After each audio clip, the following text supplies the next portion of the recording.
Entramos no nosso último tipo de tecido que compõe o tecido conjuntivo, que é o sangue. Só que nós sabemos que o sangue, na verdade, tem uma origem que, na verdade, não é única. Ele nasce um pouquinho de sua parte lá dentro da estrutura da medula óssea e uma outra parte vem de outros tecidos, como o próprio tecido conjuntivo propriamente dito. Então, a estrutura do nosso sangue, que é considerado como o único tecido líquido do nosso corpo, na verdade é formado por duas origens. A primeira delas é assim: do nosso corpo, de toda a parte sob a pele, nós vamos ter na camada da derme todo aquele pedaço de tecido conjuntivo propriamente dito, onde nós temos um conjunto de dutos e áreas por onde a água pode circular. Esse espaço logo abaixo da nossa pele é chamado de interstício.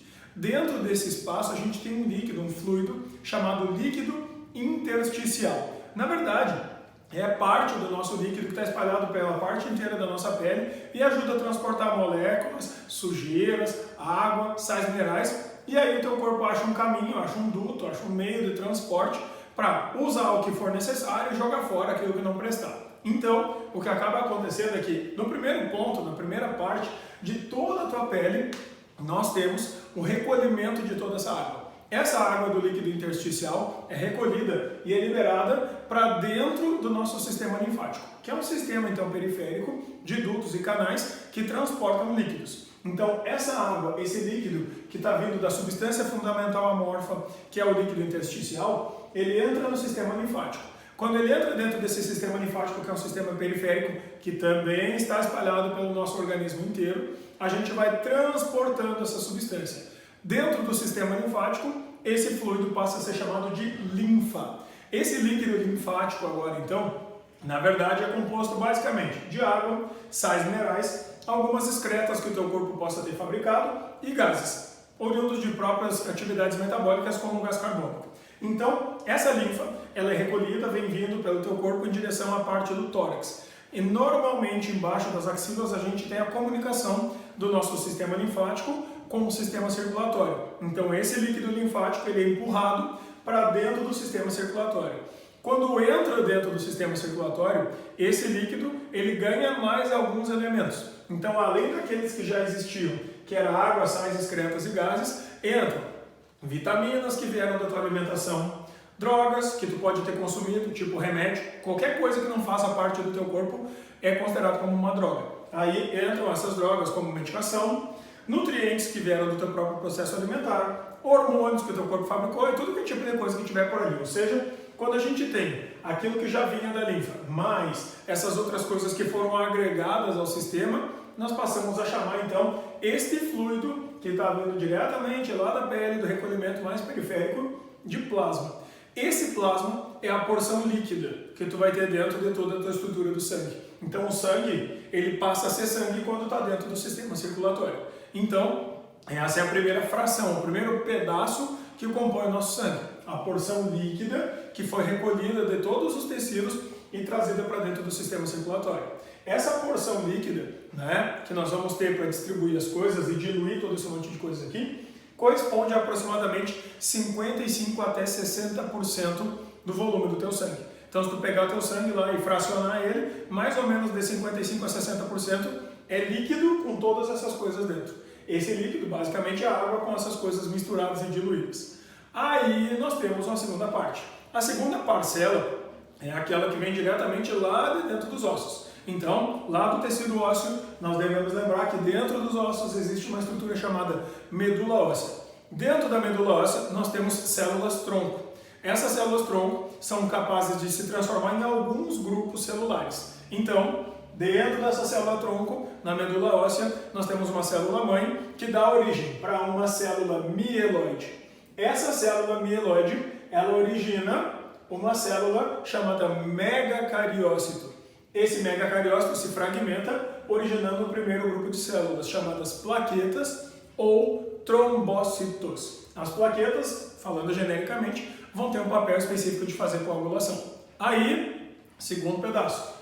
Essa célula mieloide ela também pode se transformar ou dar origem para um outro tipo celular, chamado eritroblastos, que é aquele tipo de célula, então, que é uma célula embrionária para formar eritrócitos, também chamados de glóbulos vermelhos ou hemácias. Aí nós temos a origem do segundo tipo celular, os glóbulos vermelhos ou hemácias, também chamados eritrócitos, que têm como papel principal o transporte de gases dentro do nosso organismo. E então, essa célula amiloide, às vezes, ela origina outros grupos celulares, como, por exemplo, os granulócitos, que é um grupo de glóbulos brancos cheios de grãozinhos pelo lado de fora da sua membrana plasmática e que inclui neutrófilo, basófilo e eosinófilo. São células especializadas em defender o teu organismo.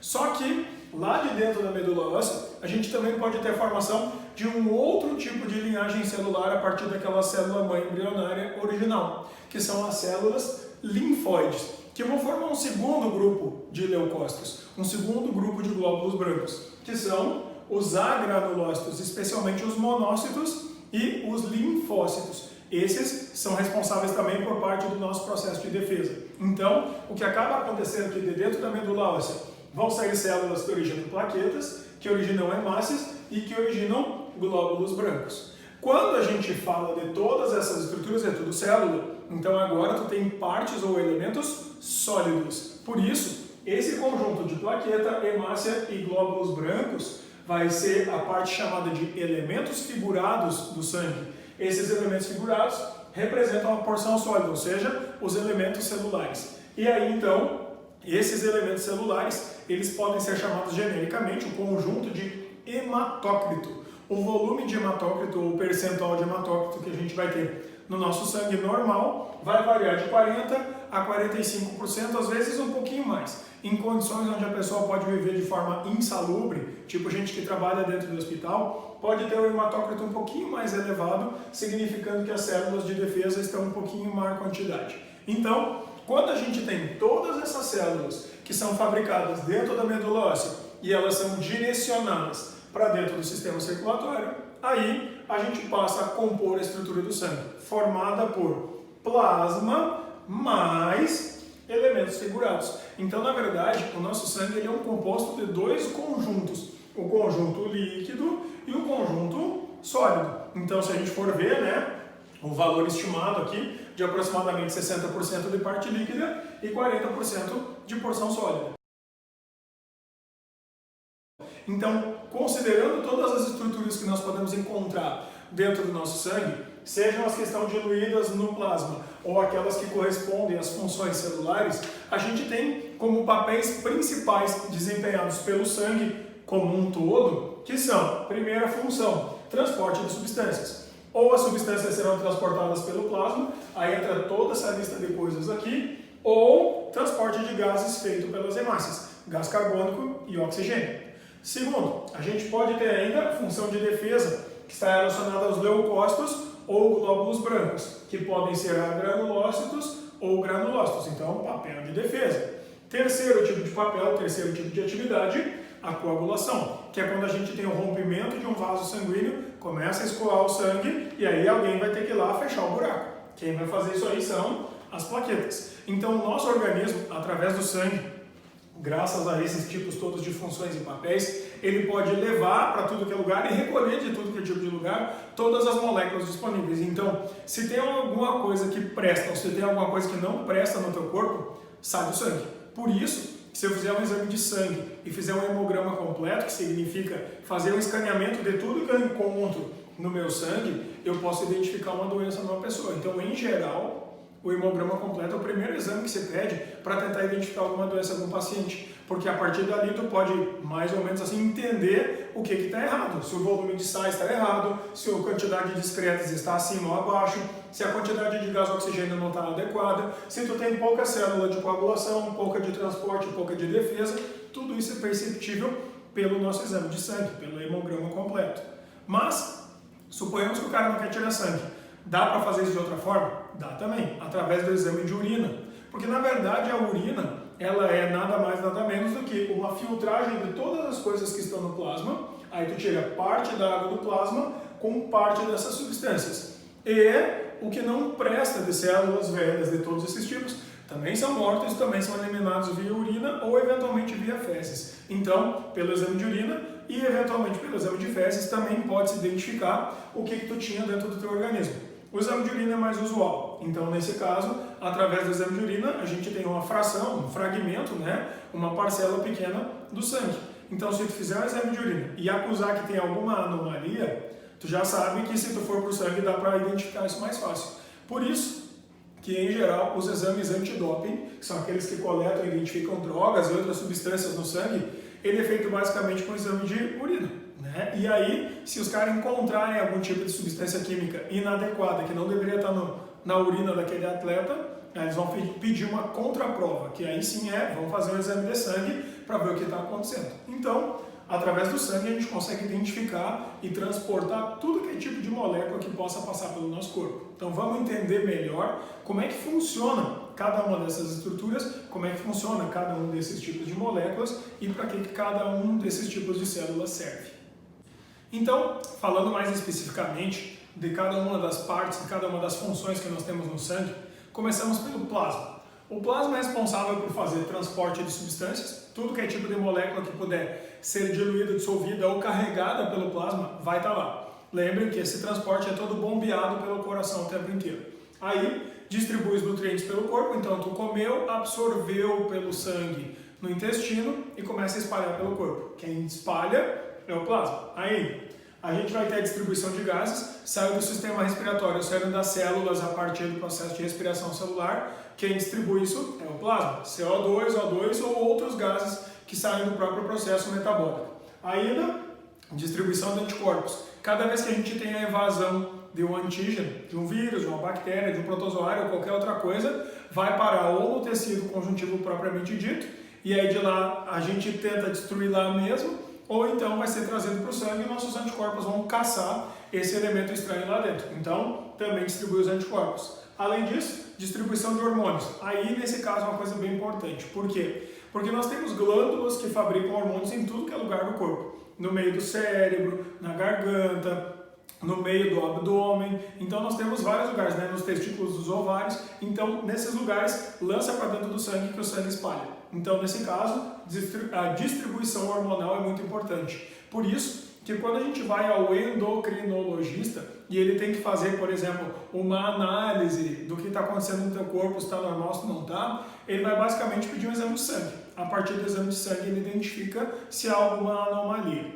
Então, além disso, a gente tem ainda o auxílio no controle térmico. Aqui nesse caso, a gente deve cuidar de uma coisa bem importante. Esse controle térmico aqui, ele é feito porque a água do nosso plasma, ela tem um grande calor específico e capacidade térmica. Então, quando a nossa gordura é quebrada lá da gordura marrom e gera-se energia, essa água esquenta e por onde o teu corpo espalhar essa água, fica quente. Então, isso aqui deve manter aqueles 36 graus e meio que o teu corpo precisa. Então, o que acaba acontecendo nesse caso é que quando passa mais sangue nos lugares, a tendência é ser mais quente. Aonde passa menos sangue nos lugares, tende a ser mais frio. Por isso que as extremidades, onde tem vasos sanguíneos menores, diminutos, por onde circula menos sangue, a tendência é ser mais gelado, por isso mãos frias. E dentro do teu tórax, onde tem maior volume e concentração de água e de sangue, tende a ser mais quente. Então, fazendo uma média geral do nosso organismo, a média dá esses 36,5.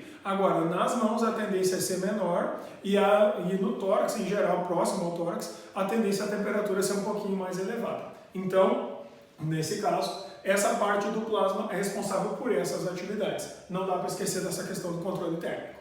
Aí, falando-se mais especificamente sobre a porção das células, a gente vai ter um pedaço bem importantão que é a porção celular, responsável então por fazer, primeiro, transporte de gases. Nesse caso do transporte de gases, então, o primeiro tipo celular que a gente tem que lembrar sempre é hemácia, também chamado de glóbulo vermelho ou eritrócito. Por que a hemácia ganha o nome de glóbulo vermelho? Porque ela possui a hemoglobina. A hemoglobina é uma proteína que tem cor vermelha, e essa cor vermelha que ela tem se deve à presença do íon ferro mais 2. Então, quando falta ferro, naturalmente nós não teremos como compor a hemoglobina corretamente, e isso vai interferir diretamente no transporte de gases. Então, as hemácias são células anucleadas para a gente, mamífero, em peixe, anfíbio, nesses outros tem núcleo. No nosso caso aqui, perde o núcleo à medida que ela amadurece. Além disso, são células bicôncavas e discoides. Significa que ela é afundada aqui no meio porque ela perdeu o núcleo na hora que o eritroblasto deu origem para a hemácia. Então, se ela perdeu o núcleo, ela não faz mais síntese proteica. Então, se ela não tem mais essa capacidade de fazer controle celular, ela vive com o que ela tem dentro. Então, ela é côncava dos dois lados, tá? Então, se a gente olhar ela de perfil, ela é assim, afundada para dentro.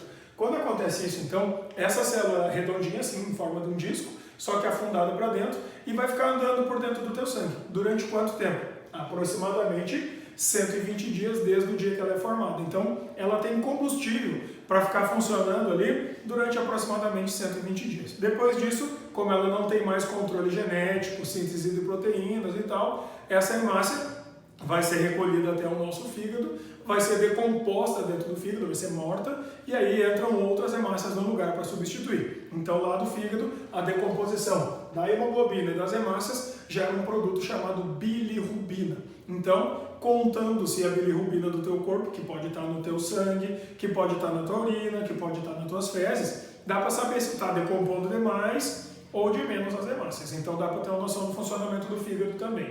Então, se a gente tiver uma hemácia recém-nascida, ela teoricamente vai viver em torno de 120 dias. Aí, essa hemácia, ela é responsável por fazer transporte de gases. Como é que funciona isso? Por fora das hemácias, a gente tem uma quantidade X de hemoglobinas. Então, essas hemoglobinas, elas podem se grudar no oxigênio ou podem se grudar no gás carbônico, no CO2. Só que, eventualmente, tem outros tipos de gases que podem se associar à hemoglobina. E isso pode ser um problema para nós. Porque o normal é quando tu puxa o ar, lá dentro do alvéolo pulmonar passa o sangue com a hemoglobina e cata o oxigênio. E aí, quando essa hemoglobina se associa lá no alvéolo pulmonar, forma um complexo chamado oxihemoglobina, que seria a hemácia mais os oxigênios colados ali na hemoglobina.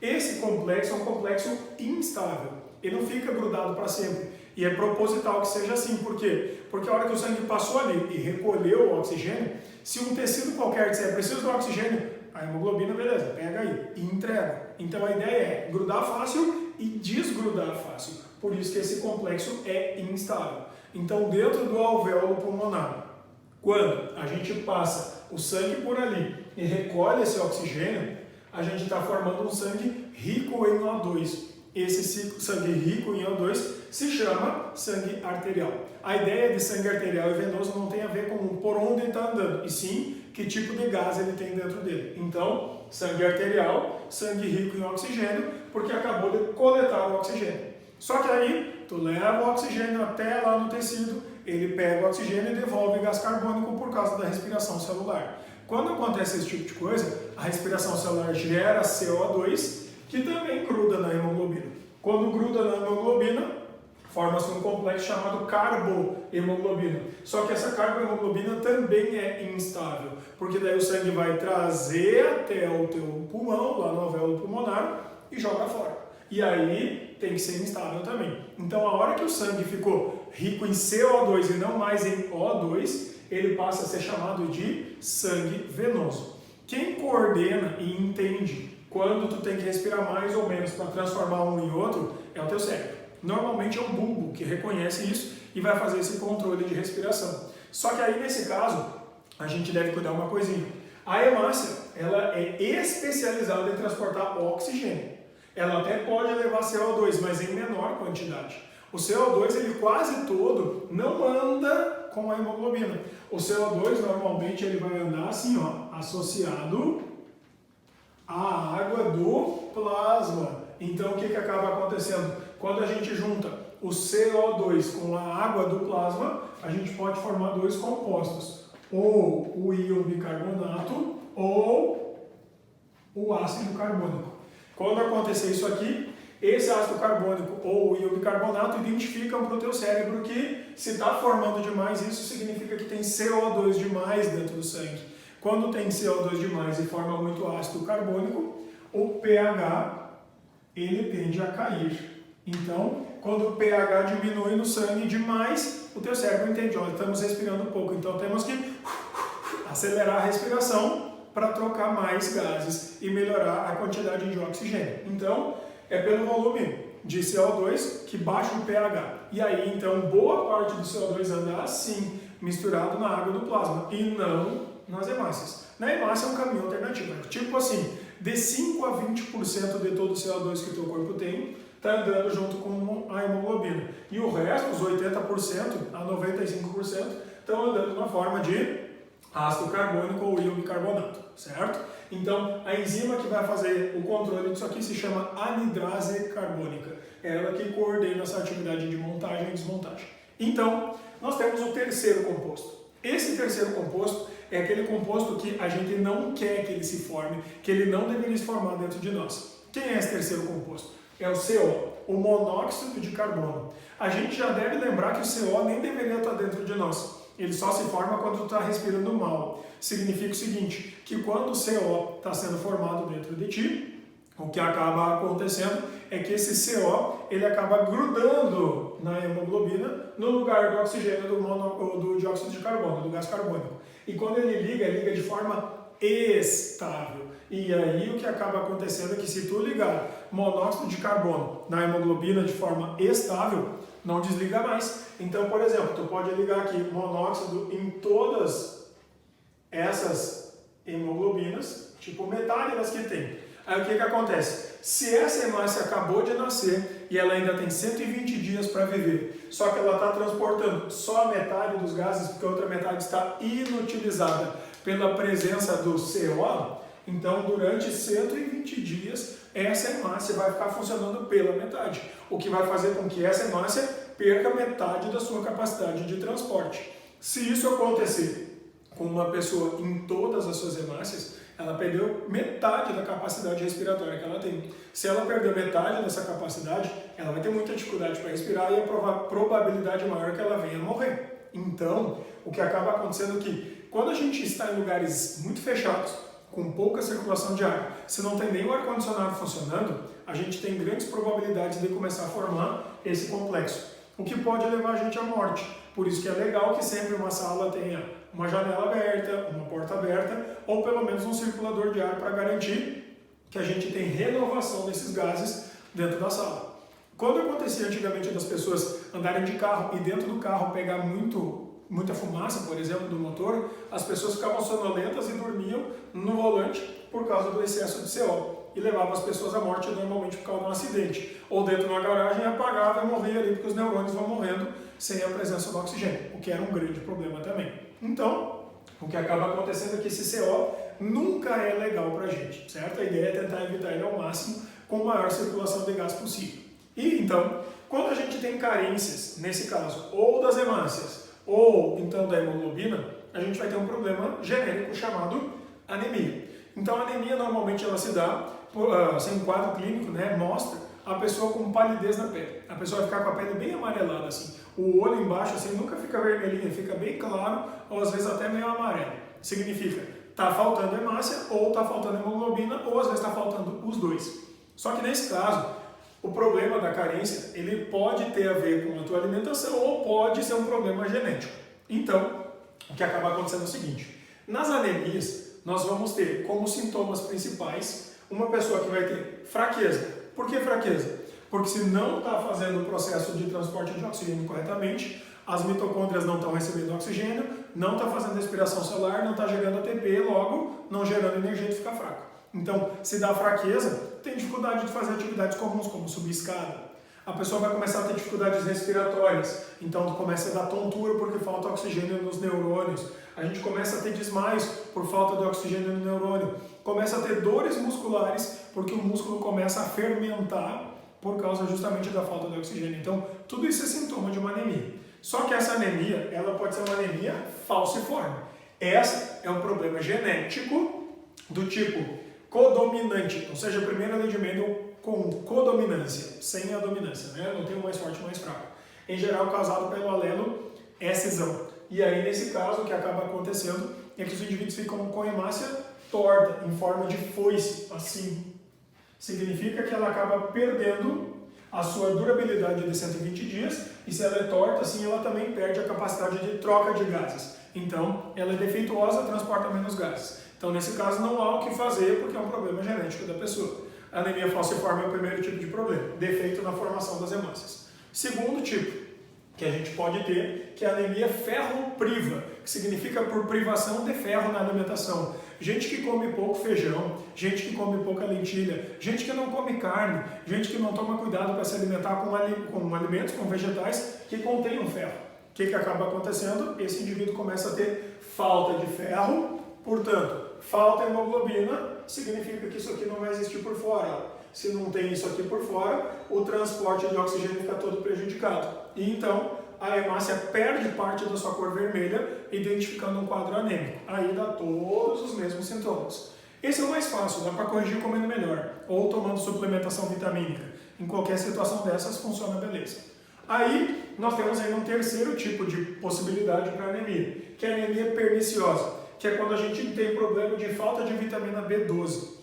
Às vezes pode ser um problema do teu organismo mesmo de não fabricar B12, mas a gente pode ter um problema também na hora de amadurecer as hemácias por falta de vitamina B12, e aí pode ser apenas vitamina, pode consumir as vitaminas e funciona beleza. Então, nesse caso, a vitamina B12 ela tem como papel principal ajudar aquelas hemácias que recém-nasceram e saíram da medula óssea a ficarem hemácias adultas e poderem fazer o transporte de oxigênio corretamente. Então, a gente deve tomar bastante cuidado com esses caracteres, porque questões envolvendo células sanguíneas ou a estrutura do sangue são muito comuns.